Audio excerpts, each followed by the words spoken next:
Voilà, on est en train de suivre notre série où on suit petit à petit la lettre de Paul aux Romains, une lettre qui est très dense et en fait qui est faite qui est souvent connue pour être une lettre qui décrit dans les détails les grandes vérités de la foi chrétienne. Mais en fait, quand on y regarde de plus près, on se rend compte qu'il y a une intention précise de Paul en écrivant cette lettre. Il veut équiper les premiers chrétiens du 1er siècle à Rome pour qu'ils deviennent des partenaires dans la mission de l'Évangile, avec lui l'apôtre. Et c'est son intention. Et donc il ne leur présente pas juste les grandes vérités de la foi, mais il leur montre dans cette partie-là de la lettre qu'on est en train de voir les implications concrètes. Comment on vit les grandes vérités de la foi. Et à nous qui avons comme devise en tant qu'Église Saint-Lazare, croire, vivre et proclamer l'Évangile, c'est cohérent pour nous d'écouter cela. Quelque chose qui m'a frappé, qui m'a travaillé cette semaine en lisant, en étudiant ce texte que Emma, tu as courageusement lu, c'est la longueur. Paul aurait pu traiter cette question des forts, des faibles et du respect mutuel en 3 versets. Mais en fait, il utilise 1 chapitre et demi pour le faire. Alors que depuis le début du chapitre 12, il y a d'autres sujets aussi importants qu'il a traités assez rapidement, en fait. Et la question pour nous, c'est de savoir pourquoi il prend ce temps-là. Pourquoi 1 chapitre et demi pour parler de... Donc on n'en a pas fini, on va prendre du temps la semaine prochaine aussi dessus. Pour parler de cette question de l'accueil mutuel. Je pense qu'une question qui pourrait nous aider à y voir plus clair, c'est la suivante, que je vous pose à tous. Et qu'on fasse partie de l'Église Saint-Lazare depuis longtemps, qu'on se présente comme chrétien ou qu'on se présente juste comme quelqu'un qui serait intéressé de près ou de loin ou qui se pose des questions concernant Dieu, Jésus, la foi, c'est une question qui vaut le coup d'être posée de toute façon. Quelle cause est suffisamment importante pour qu'elle vous conduise à repousser au second plan une chose pourtant chère à vos yeux? Je repose la question. Quelle cause est suffisamment importante pour qu'elle vous conduise à repousser au second plan une chose pourtant chère à votre cœur et à vos yeux? Et je pense que la question est essentielle. Et je pense que c'est une des raisons clés pour lesquelles Paul s'étend tellement là-dessus. Parce que quand on laisse une chose secondaire devenir prioritaire, ou le contraire, quand on laisse une chose prioritaire devenir secondaire, les conséquences peuvent être dramatiques. C'est vrai pour une entreprise. Je ne sais pas si vous avez des responsabilités dans votre travail, mais imaginez, soit vous, soit des personnes sous vos ordres, qui se mettent à gérer avec beaucoup de sérieux des choses secondaires et en laissant passer les choses prioritaires au second plan. Ça craint. Pareil pour nos projets, n'importe quel projet. Ne serait-ce que pour des vacances. Si tu as un projet d'aller en Corse et puis que tu t'arrêtes sur des détails sans te préoccuper des grandes lignes qui vont t'y conduire, ça va poser problème. C'est pareil pour notre vie, à chacun. Imaginez une vie qui est conduite uniquement par quelqu'un qui, vous et moi, serait en train de mélanger les choses prioritaires et les choses secondaires. C'est une vie qui va dans n'importe quel sens. Et c'est vrai par excellence. Pour nos relations fraternelles et pour la mission que Dieu nous confie. Paul veut aider ses lecteurs à comprendre ça, à comprendre qu'il est nécessaire de placer les choses importantes au premier plan. Et pour les aider à les mettre dans la bonne perspective, il ne veut pas les forcer, il ne peut pas les contraindre. C'est des hommes qui ont été libérés, c'est des gens libres, libérés par Dieu.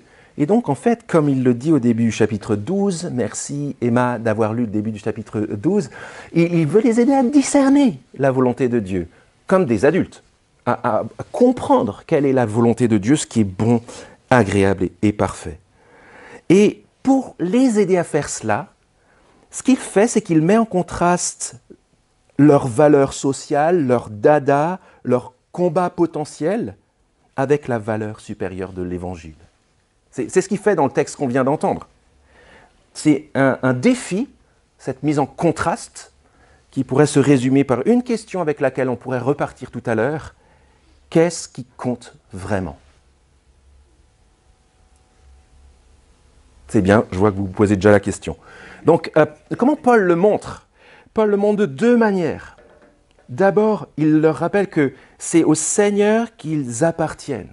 Et la deuxième chose qui est logique, c'est que c'est donc le royaume du Seigneur Jésus qu'ils servent. Donc, sachant que c'est au Seigneur que vous appartenez et que c'est son royaume que vous servez, réfléchissez. Qu'est-ce qui est vraiment important? Qu'est-ce qui compte vraiment? On s'arrête sur les 12 premiers chapitres. C'est maintenant le moment de lire, de scruter ce texte. On veut garder nos Bibles ouvertes maintenant. On a, comme je le disais avant, dans notre groupe de semaine, dans un café du coin, discuté sur le thème de la liberté. C'était passionnant, je serais bien resté encore plus longtemps. Discuter sur si on est libre ou pas. Qu'est-ce qu'on fait de notre liberté? C'est un point qui m'a passionné dans nos discussions. Qu'est-ce qu'on fait de notre liberté? Et je pense que Paul est en train de les aider à réfléchir à ça. Regardez le verset 1. Faites bon accueil à celui qui est faible dans la foi, sans discuter des opinions. Et puis on peut déjà faire un spoiler et regarder au chapitre 15 et au verset 7, regardez 15, 7, qui résume beaucoup de tout ce bloc. Faites-vous mutuellement bon accueil, comme Christ vous a accueillis pour la gloire de Dieu. Voilà l'intention. Utilisez votre liberté pour ça. Alors, avant qu'on aille plus loin, on devrait préciser quelque chose. Quand Paul parle ici d'opinion, il parle certainement de quelque chose qui est cher aux yeux de ses lecteurs, de ses auditeurs, mais il ne parle pas de doctrine chrétienne. Il ne dit pas, bon, certains pourraient croire que Jésus est ressuscité, d'autres pourraient ne pas y croire, c'est pas grave, c'est pas ce qu'il est en train de dire. Il le dit ailleurs, si pour nous Christ n'est pas ressuscité, nous sommes les plus malheureux de tous les hommes. Donc c'est pas ça la question, c'est juste sur des choses secondaires, des opinions, des comportements, des accents, des vues qui peuvent être importantes pour nous, mais qu'il veut nous inviter à avoir comme secondaires. Et vous voyez, dès ce premier verset, pour Paul, c'est pas symétrique. C'est pas, on pourrait librement être faible ou être fort, c'est ce qu'on va voir tout à l'heure. Il n'y a pas de symétrie. Paul présuppose que l'évangile est tellement puissant, qu'il produit une liberté tellement extraordinaire, qu'à côté, même les distinctions les plus radicales, comme entre juifs et non-juifs, ces distinctions passent du statut de loi religieuse incontournable à des options secondaires, des dadas. Et ça, c'est frappant. On va le lire juste maintenant, mais Paul, qui a parlé depuis le début de la lettre, alors on est à la fin de la lettre, donc je vous invite à regarder, le temps qu'il a mis à parler des juifs, des non-juifs, des lois juives, de la loi qui nous condamne, de la loi qui nous montre le péché, etc. Là, il ne parle plus du tout de la question même des juifs et des non-juifs. Il ne parle même plus de question de loi ici. Il dit juste, il y en a qui mangent, il y en a qui ne mangent pas. Bon, ok, faites avec.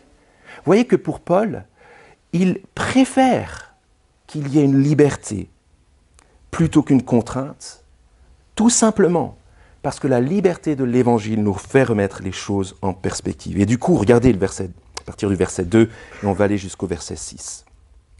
Tel croit pouvoir manger de tout. Sans doute les chrétiens d'origine non juive, sans doute. Tel autre, qui est faible, ne mange que des légumes. Donc ce n'est pas un propos pour les végétariens ici, c'est un propos surtout pour les personnes qui rituellement pensaient qu'on s'approchait plus de Dieu en se privant de viande. Que celui, verset 3, qui mange, ne méprise point celui qui ne mange pas. Et que celui qui ne mange pas ne juge point celui qui mange, car Dieu lui a fait bon accueil. Vous voyez que ce soit des forts qui peuvent manger de tout, des faibles qui se restreignent, le problème c'est que ça peut conduire à d'un côté le mépris et de l'autre côté le jugement. Mais Paul précise, en particulier pour ceux qui, se restreignant, ont tendance à dire « moi je me restreins, je suis plus clean devant Dieu que toi ». Verset 4, « Qui es-tu toi qui juges un serviteur d'autrui ? S'il se tient debout ou s'il tombe, cela regarde son maître. S'il mange librement, avec beaucoup de liberté, tous les aliments, il se tiendra debout, car le Seigneur a le pouvoir de le soutenir. Vous voyez la liberté du propos? Ça ne te regarde pas s'il mange librement. Ça regarde son maître. Et tu veux savoir? Dieu va faire en sorte qu'il tienne le coup jusqu'au bout. Une grande liberté. Autre exemple, verset 5. Tel juge un jour supérieur à un autre, notamment le sabbat, un jour mis de côté pour Dieu dans l'Ancien Testament, qui n'a pas été remplacé par le dimanche. C'est autre chose. Tel autre juge, les juges tous égaux, que chacun soit pleinement convaincu dans sa propre pensée. Donc Paul dit juste, et il le redira à la fin, ce qui est nécessaire, c'est que devant Dieu, dans la liberté que vous donne l'Évangile, il faut avoir bonne conscience dans sa propre pensée. Il faut être convaincu dans sa propre pensée de faire bon usage de sa liberté. Verset 6, celui qui se préoccupe des jours s'en préoccupe pour le Seigneur. Celui qui mange, c'est pour le Seigneur qu'il mange, car il rend grâce à Dieu. Je vais revenir dessus juste après. Mais déjà, arrêtons-nous là-dessus. On a tous en nous l'espérance dans la vie avec Dieu, grâce à exactement la même foi qui sauve en Jésus. Mais en fonction de notre éducation, en fonction de notre caractère, en fonction de notre arrière-plan, notamment religieux, nous devons discerner deux choses. Est-ce que tu es faible? C'est-à-dire, c'est pas grave. Ça veut dire, est-ce que tu as besoin d'être rassuré par une pratique qui va te donner un cadre? L'invitation, c'est découvre combien la liberté de l'Évangile est extraordinaire. Découvre ça. Et puis de l'autre côté, est-ce que tu es fort? C'est-à-dire, est-ce que tu as besoin d'être canalisé dans ton utilisation de la liberté? Tu as bien compris qu'on est libéré par Christ. Alors l'invitation, c'est la suivante. Utilise cette liberté extraordinaire avec sagesse. Et merci pour la lecture du Proverbe. C'est extra. On va méditer dessus cette semaine. Merci beaucoup. Paul ne sous-entend pas ici que c'est facile à faire. Quand on a des valeurs, quand on a des habitudes, et même quand on a des dadas, ça peut nous coûter de réfléchir à est-ce que je suis prêt à y renoncer? C'est des choses qui peuvent avoir de la valeur pour nous. Des choses auxquelles on tient. Et si vous regardez le mot opinion, là, verset 1, faites bon accueil celui qui est faible dans la foi sans discuter des opinions. L'opinion ici, c'est des différentes manières de vivre qui peuvent être précieuses à nos yeux. Et des différentes de vues, des histoires différentes, des accents différents sur des choses secondaires, il y en aura toujours. Et peut-être encore heureux. On est tous différents. Encore heureux. Mais notre question, c'est plutôt celle-ci. C'est pas de se dire on va tout niveler, c'est de se dire, et là je devrais mettre cette diapo.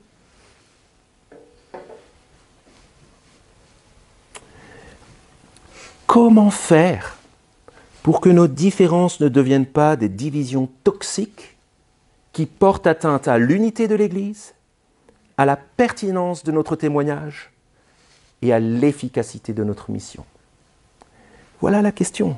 Comment faire pour gérer ces différences? Pas les gommer, les gérer. Comment est-ce que nous, on répondrait? Je ne suis pas sûr que je le fasse avec toujours beaucoup de sagesse. Peut-être un des réflexes historiques dans l'histoire de l'Église, ce serait de regrouper les gens qui partagent les mêmes dadas et la même culture dans une même salle. Une église locale qui regroupe les gens. Et ce qu'il y a, c'est que, et j'aimerais nous avertir, des églises locales qui s'organisent autour d'un accent secondaire, comme s'il était prioritaire. Il y en a des tas dans l'histoire et dans le monde. Mais ce sont des églises locales qui peuvent s'intoxiquer elles-mêmes et intoxiquer ceux qui la fréquentent. En tout cas de deux manières, faible et fort. D'abord, soit en la dénaturant par l'individualisme. C'est le côté faible, hein? Le côté fort, pardon. L'individualisme qui considère comme secondaire l'impératif de l'unité. Je fais ce que je veux. Je suis libre au point de faire ce que je veux. Oui, mais en fait, ça, c'est pas la liberté que Dieu nous offre. C'est une liberté pour le servir et pour nous servir mutuellement dans l'amour digne de Dieu. Et du coup, une église qui s'organise autour d'une grande liberté qui déborde sur tous les domaines, c'est une église qui est composée d'individus comme des chevaux dans un box et des œillères et qui ne savent pas qu'ils sont avec d'autres personnes dans la même écurie. La deuxième manière avec laquelle une église locale pourrait se regrouper autour de dada similaires, c'est le contraire de la liberté. C'est en durcissant la grâce par le légalisme. Du type, ici on pense que quand on est chrétien, on fait ça, on dit ça, on croit cet aspect-là. Donc je rappelle que ce n'est pas une question de doctrine fondamentale de la foi. C'est parfois des choses secondaires qui sont tellement importantes pour ces groupes-là que ça devient à la limite sectaire. Au point d'être un poids sur les épaules, au point de durcir l'évangile qui pourtant est tellement, tellement doux et tellement beau. Après avoir reçu la grâce de Dieu,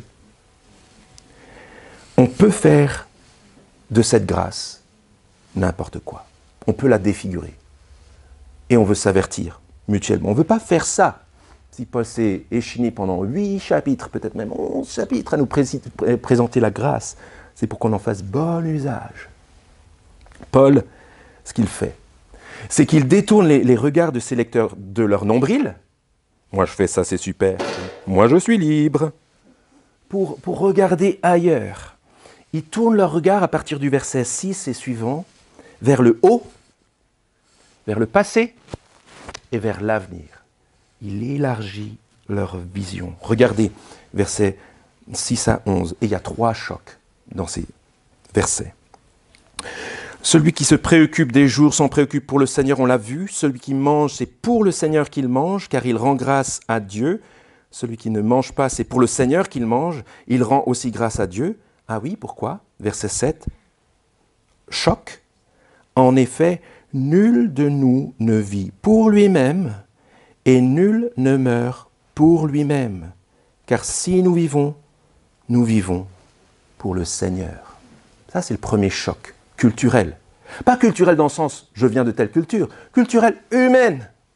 Nous sommes libérés pour appartenir au roi des rois et au Seigneur des seigneurs.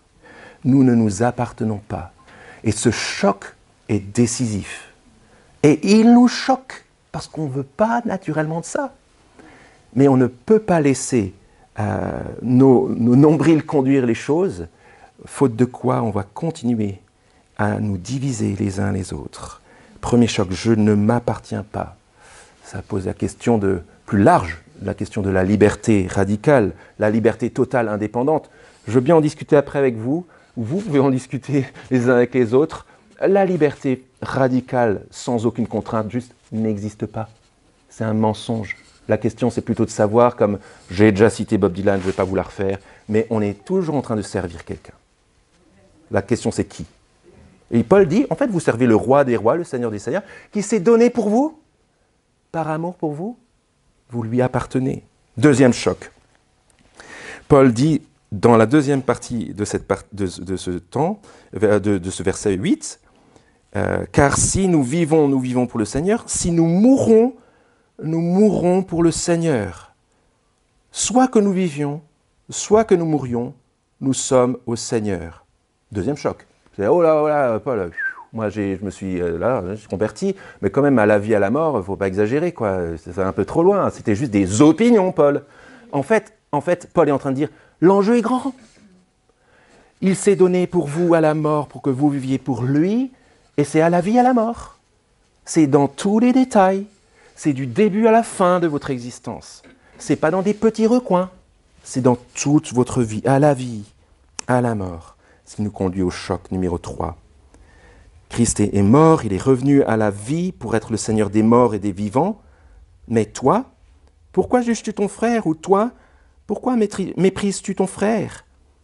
Nous comparaîtrons tous, verset 10, deuxième partie, nous comparaîtrons tous devant le tribunal de Dieu, car il est écrit « Je suis vivant, dit le Seigneur », citation du prophète Ésaïe, « tout genou fléchira devant moi et toute langue donnera gloire à Dieu. » Ainsi, verset 12, « Chacun de nous rendra compte à Dieu pour lui-même. » Alors ça, pour nous, c'est un choc fondamental.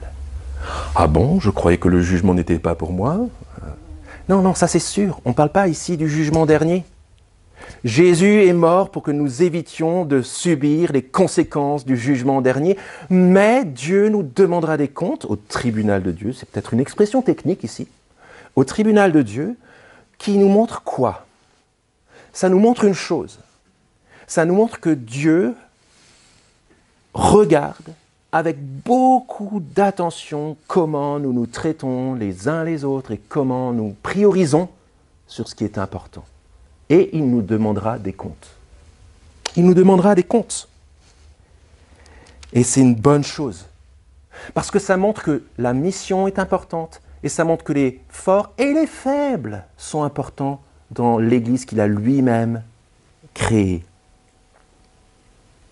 T'imagines, tu arrives au tribunal de Dieu, c'est pas comme les blagues, c'est le gars qui est mort, qui arrive, il rencontre Saint-Pierre, mais tu arrives au tribunal de Dieu, et puis tu dis au roi des rois, au Seigneur des seigneurs, mort et ressuscité, où tu étais avec lui à la vie, à la mort, tu lui appartiens, tu dis, ouais, tu comprends Seigneur, en fait, je tenais à utiliser à fond la liberté que tu m'as donnée.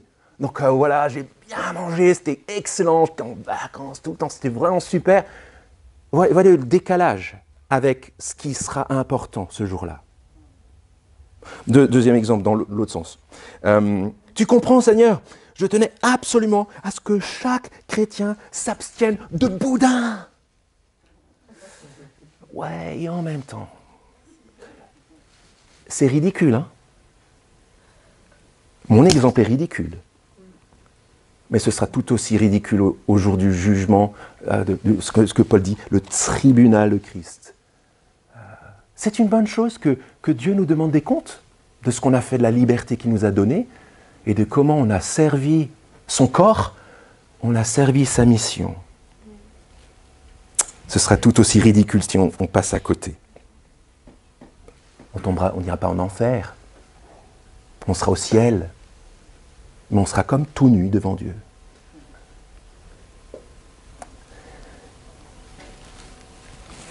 Aujourd'hui, comment faire pour voir? Alors, il ne s'agit pas juste de contraintes et de différences entre manger et pas manger, entre des jours différents. Et puis, on ne pourrait pas faire une ligne directe entre les premiers lecteurs des Romains, dont l'Église était composée de juifs et de non-juifs, ou d'ex-juifs et d'ex-non-juifs. C'est plus que ça. Il y a moyen de faire un parallèle avec nos problématiques actuelles, mais c'est bien de le faire de l'autre côté de cet exposé de Paul, de l'autre côté de la grandeur de Jésus, de l'autre côté de son explication qu'on appartient au Seigneur, de l'autre côté du fait qu'on devra lui rendre des comptes. Parce que du coup, on peut se dire, ok, alors nous, on n'a peut-être pas que des problèmes au niveau de l'alimentation, quoique, on a peut-être d'autres choses secondaires qu'on aurait tendance à mettre en prioritaire. Un exemple, j'ai entendu cette semaine une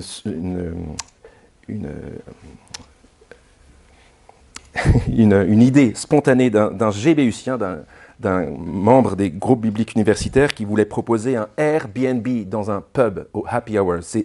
C'est bière et Bible. Waouh! Alors soit on dit, c'est génial! Soit on se dit, ah non, oh quand même, autour de la Bible, on ne peut pas mettre une bière, ça va tacher la Bible. Mais en même temps, on se dit, ah oui, ça c'est des choses secondaires, c'est des bonnes idées qui sont prises dans la liberté de l'Évangile, pour le service de la mission, mais en même temps, on ne voudrait pas tomber dans le piège du chrétien cool. Vous savez ce que c'est le piège du chrétien cool? Il est tellement cool qu'il finit par laisser des pans entiers de la vie chrétienne pour continuer à paraître cool et à être acceptable devant les autres. On ne voudrait pas chercher à être cool. on voudrait faire des choses qui sont pertinentes, dans la liberté de l'Évangile, pour le service de l'Évangile. Je disais qu'il n'y a pas de fracture alimentaire aujourd'hui. En fait, c'est pas sûr que ce soit vrai. Je sais pas moi, vin fin ou pas de vin du tout, par exemple.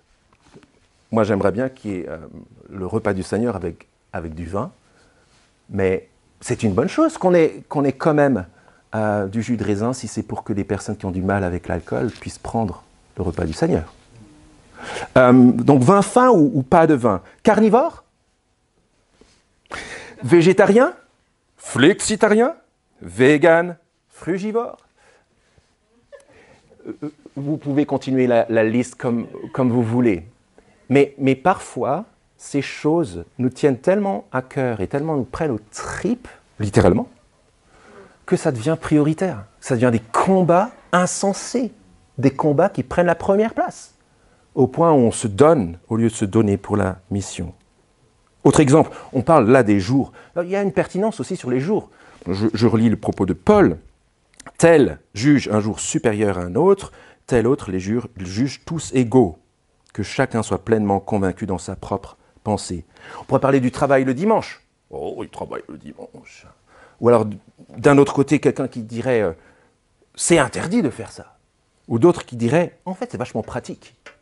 La question, elle n'est pas là, en fait. La question, elle est on est libre. Il n'y a pas de jour plus saint qu'un autre, de la même manière qu'il n'y a pas un lieu plus saint qu'un autre. Mais la question, c'est comment on gère cette liberté de manière équilibrée. Par exemple, pour la question du travail, que le travail, on ne tombe pas dans l'addiction, le workaholism, l'addiction au travail. On veut savoir s'arrêter. On veut savoir se rappeler que le Dieu créateur nous a prévus de cette manière. Mais pas de manière à se déchirer les uns les autres sur un détail à ce point, mais pour se faire grâce et se faire, comme dit Paul, bon accueil. Autre exemple, la forme du culte. On chante pas assez, on chante trop, il n'y a que des vieux chants, il n'y a que des chants nouveaux, il n'y a pas assez de batterie, il n'y a pas assez de guitare, etc. On pourrait, je vous assure que parfois, ces choses secondaires prennent la première place. Au point que certains disent, si c'est comme ça, ciao, on ne chante pas les chants que j'aime. Alors je vais voir un groupe dans lequel on chante les chants que j'aime. En fait, est-ce que c'est prioritaire ou secondaire, ça? C'est secondaire. Mais ça peut prendre la première place si nos tripes sont en train de gouverner les choses au point que notre tête ne sait plus ce qui est prioritaire ou secondaire. Et enfin, un autre exemple, c'est la question du langage, de la manière de parler, du milieu socio-professionnel, des capacités intellectuelles, des habitudes culturelles.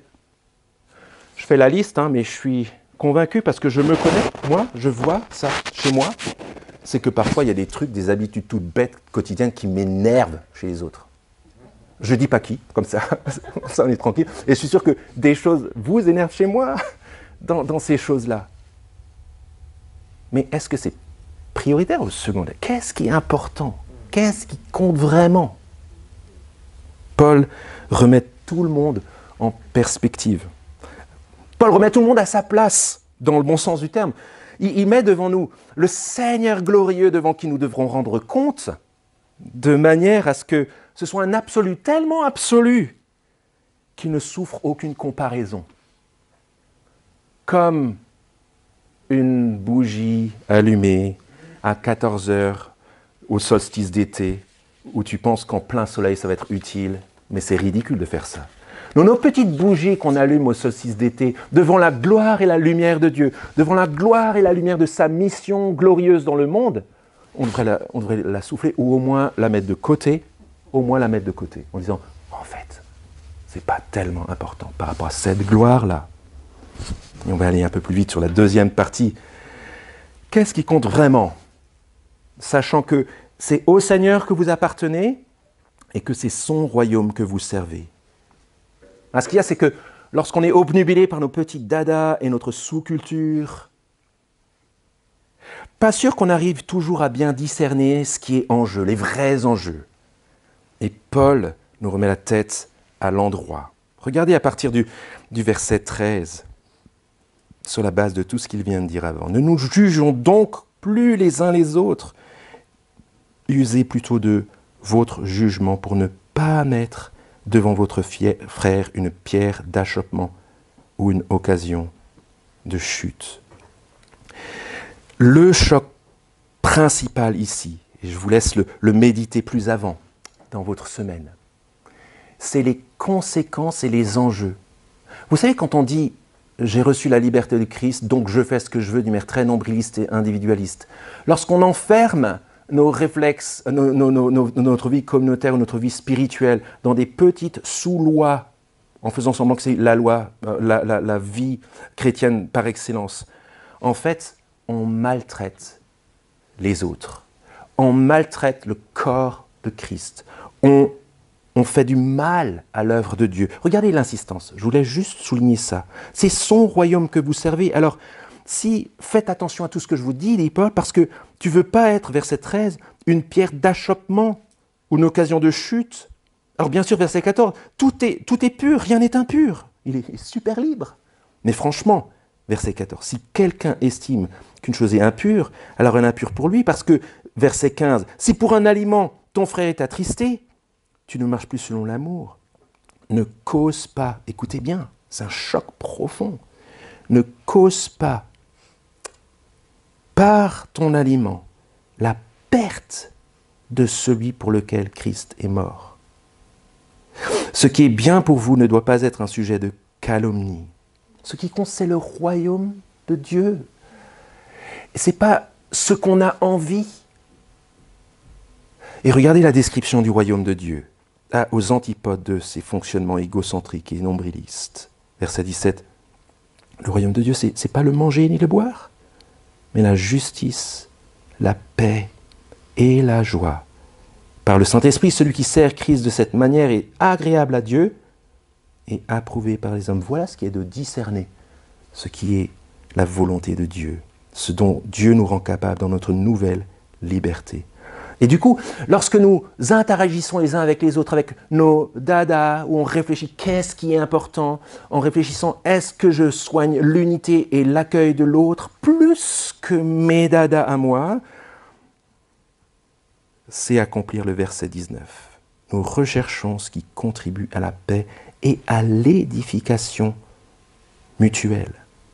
Et pour être sûr qu'on ne se fourvoie pas, pour être sûr qu'on soit bien conscient des enjeux, verset 20, Paul rajoute, enfonce le clou, et rajoute pour un aliment, ne détruis pas l'œuvre de Dieu.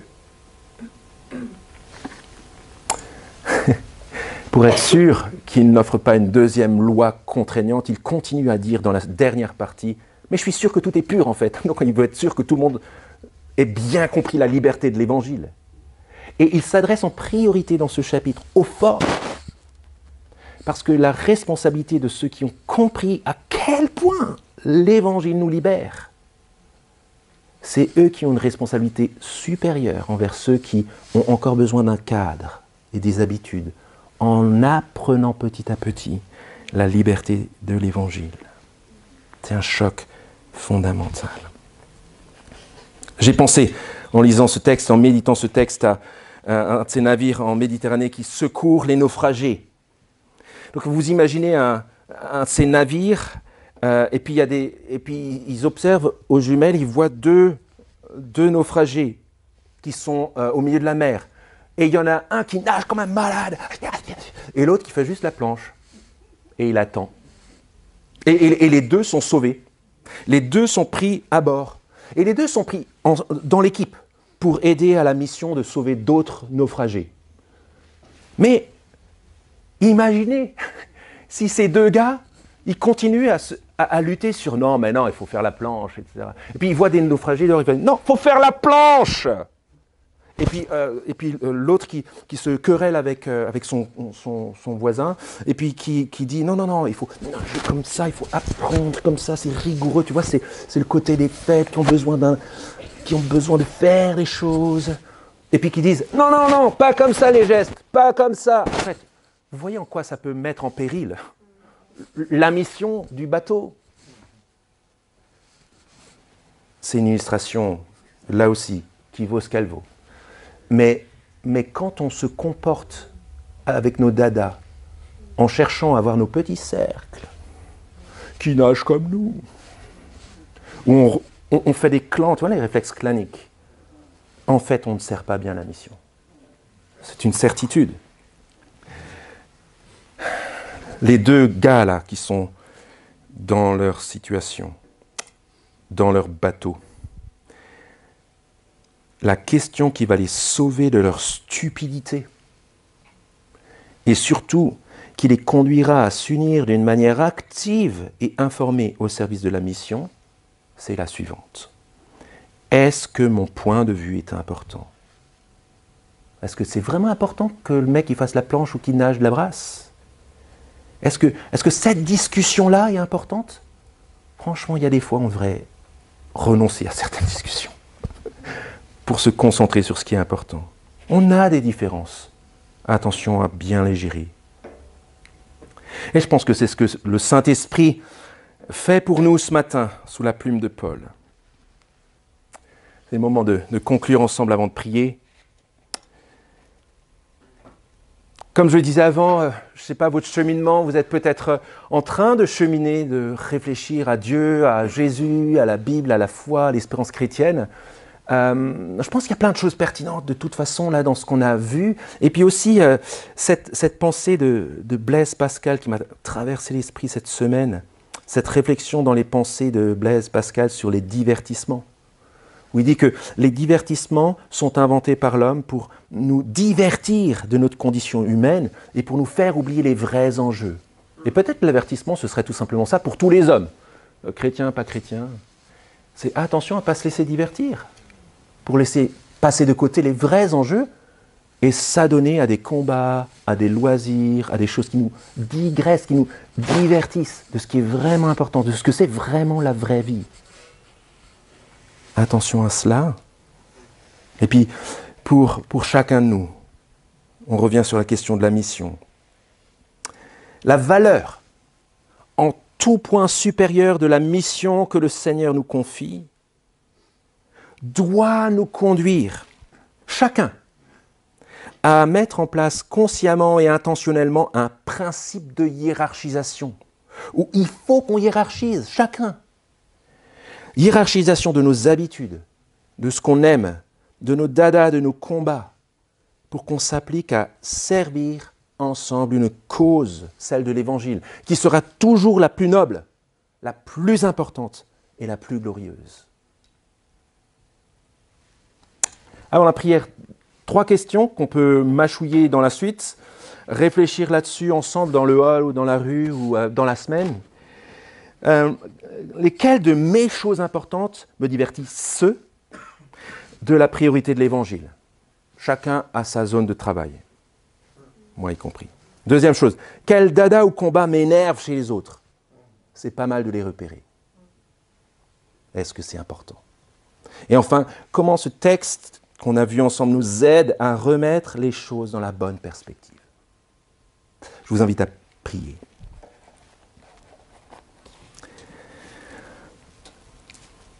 Chacun de nous rendra compte à Dieu pour lui-même. Nous te remercions, Seigneur, pour la grande liberté de l'Évangile dont Paul se fait le héros. Merci parce qu'il n'y a pas de symétrie, c'est pas que nous sommes à cheval entre la liberté et la contrainte. Nous sommes totalement libérés pour te servir, t'appartenir et nous servir les uns les autres en acceptant les contraintes que nécessite l'amour.